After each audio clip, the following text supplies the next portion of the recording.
Le président de la République, chef de l'État Issoufou Mahamadou, a reçu les félicitations des personnalités suivantes à l'occasion du prix Mo Ibrahim. Anthony Blinken, secrétaire d'État aux États-Unis, Jutta Urpilainen, commissaire européenne aux partenariats internationaux de l'Union européenne, Dr Peter Fram, envoyé spécial des États-Unis pour la région du Sahel, et l'ambassadeur des États-Unis d'Amérique au Niger, Eric Whitaker, et l'ancien ambassadeur des États-Unis au Niger, Bissa Williams.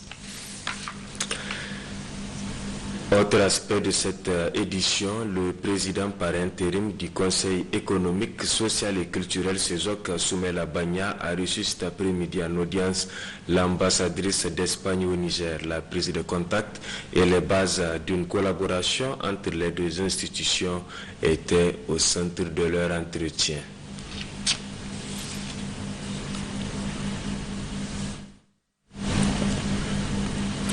Actualité à l'intérieur du pays où le ministre du Commerce, Sadou Seydou, a officiellement lancé ce matin à Moko, région de Dosso, l'opération de vente de céréales à prix modéré. C'était en présence des autorités régionales de Dosso.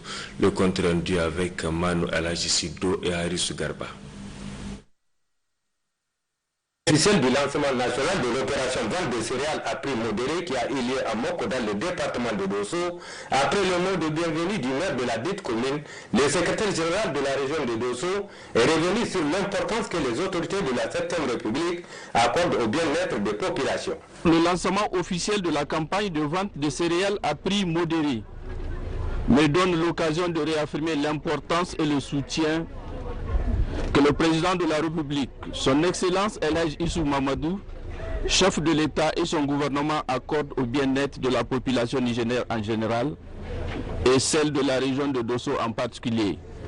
Dans le cadre de cette première phase 2021, la région de Dosso bénéficie de 560 tonnes de céréales consacrées à la vente à prix modéré qui sont réparties comme suit et entre les départements suivants.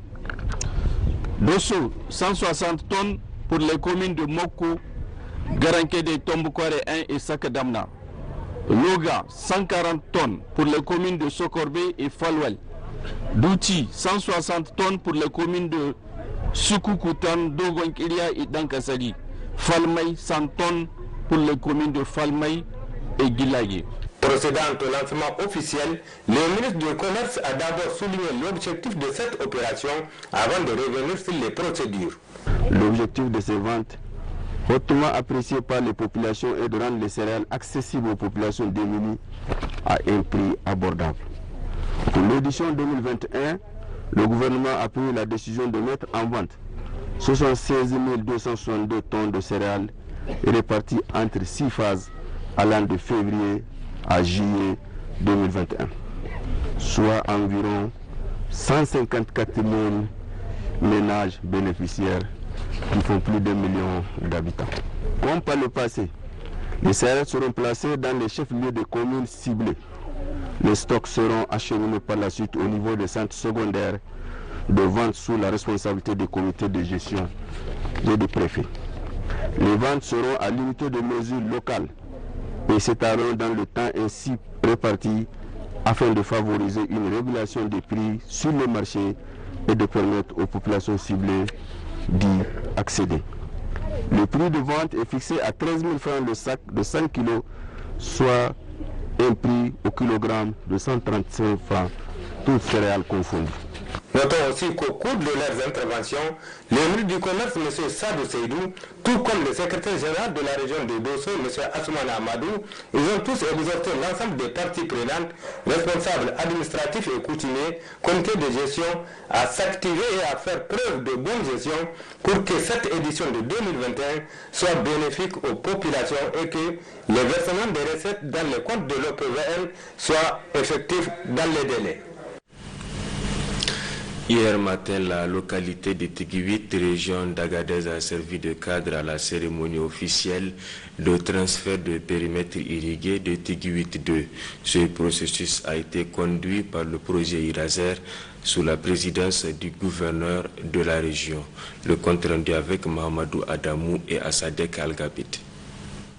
Entamé en 2017, le périmètre irrigué de Tigir 2 a été réhabilité et mis en valeur sur 17,5 hectares par le projet Iraser à Yirta Mesna et grâce au soutien financier du groupe Orano. Cette initiative a pour vocation d'améliorer la sécurité alimentaire, nutritionnelle, ainsi que la résilience des communautés bénéficiaires. La présente cérémonie est une occasion pour l'ensemble des acteurs présents de procéder au transfert de cet aménagement hydro-agricole à l'ONAHA, où déjà plusieurs spéculations sont produites sur place. Un sentiment de satisfaction pour le président du conseil régional, Mohamed Anako, qui après avoir félicité les partenaires, a tenu à les encourager pour continuer dans ce sens. Je fonde l'espoir que ce périmètre et ceux qui l'ont précédé feront l'objet d'une attention particulière de nos partenaires techniques et financiers pour la considération des acquis et l'épanouissement des activités de mise en valeur. Quant au gouverneur Sadou Soloké, il a souligné que, sans être exhaustif, je voudrais rappeler ici que ces investissements ont concerné la réhabilitation des forages, la mise en place des clôtures grillagées, l'installation et la réhabilitation des équipements d'irrigation et de drainage, les travaux de labour et de parcellaire, etc.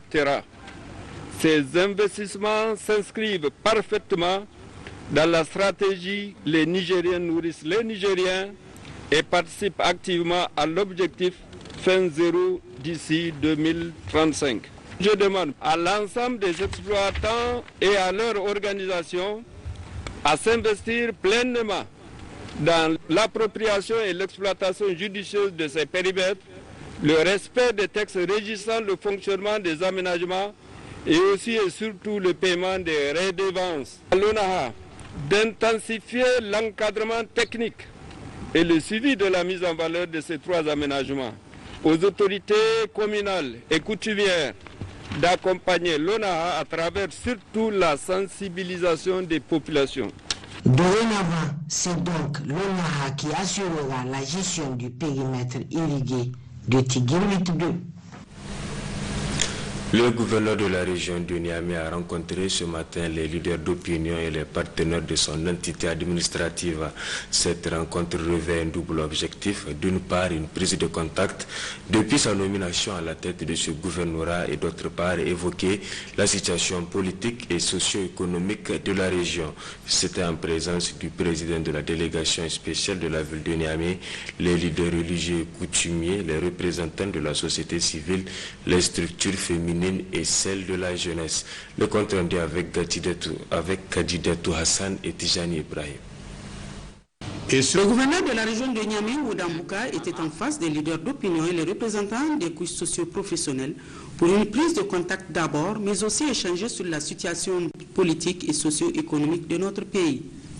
Mais auparavant, c'est le président de la délégation spéciale de Niamey, Mokhtar Mamoudou, qui a remercié tous les participants à cette rencontre. Ceci témoigne de la bonne collaboration qui existe entre la ville de Niamey et ses dirigeants. Quant au gouverneur, il a remercié les plus hautes autorités de ce pays pour la confiance placée en lui, mais aussi pour les différentes infrastructures qui font la fierté de la ville de Niamey, des infrastructures que nous avons le devoir d'entretenir et de sauvegarder. Permettez-moi aussi de remercier son Excellence, M. El Hadji Issoufou Mahamadou, président de la République, chef de l'État, pour la confiance qu'elle a bien voulu placer en ma modeste personne pour diriger une des circonscriptions la plus dynamique, la plus cosmopolite de notre pays, la région de Niamey, peuplée d'environ 2 millions d'habitants, où vivent en symbiose toutes les communautés, et cela de tout temps. Mesdames et messieurs, grâce au programme de la renaissance du président de la République, chef de l'État, son Excellence M. El Hadji Issoufou Mahamadou, et surtout au programme Niamey-Niala, notre capitale a bénéficié d'énormes infrastructures qui l'ont considérablement métamorphosée.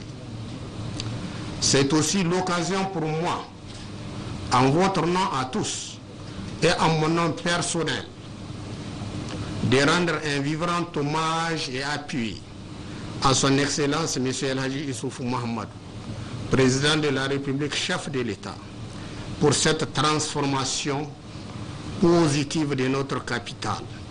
Depuis un certain temps, notre pays, la ville de Niamey en particulier, a connu quelques soubresauts sur le plan politique et socio-économique. Le gouverneur en appelle au sens d'apaisement et de cohésion sociale, gage d'un développement, tout en présentant ses condoléances aux familles endeuillées.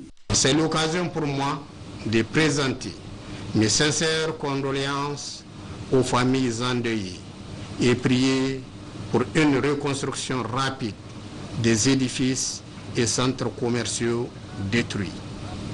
J'en appelle à votre conscience, à votre sagesse et à votre leadership pour développer des mécanismes appropriés d'apaisement des cœurs et des esprits. Ce fut ensuite des échanges fructueux entre autorités, leaders religieux et coutumiers, les associations féminines, les associations de jeunesse, les parents d'élèves, bref, toutes les couches socio-professionnelles. Le gouverneur Ouda Mbouka a tenu à remercier les uns et les autres pour leur bonne contribution. Une rencontre d'échange a permis également d'enregistrer des sages propositions pour la cohésion sociale, car la violence n'apporte aucune solution. Et puis à présent, je vous donne lecture de ce communiqué du ministère de la Santé publique. Les résultats des examens virologiques de ce jour, 9 mars 2021, se présentent comme suit. 6 cas positifs, dont 3 chez les demandeurs de tests PCR Covid-19 pour voyage et 3 chez les alertes sur 242 tests réalisés à la Covid-19, dont 1 de sexe féminin et 5 de sexe masculin.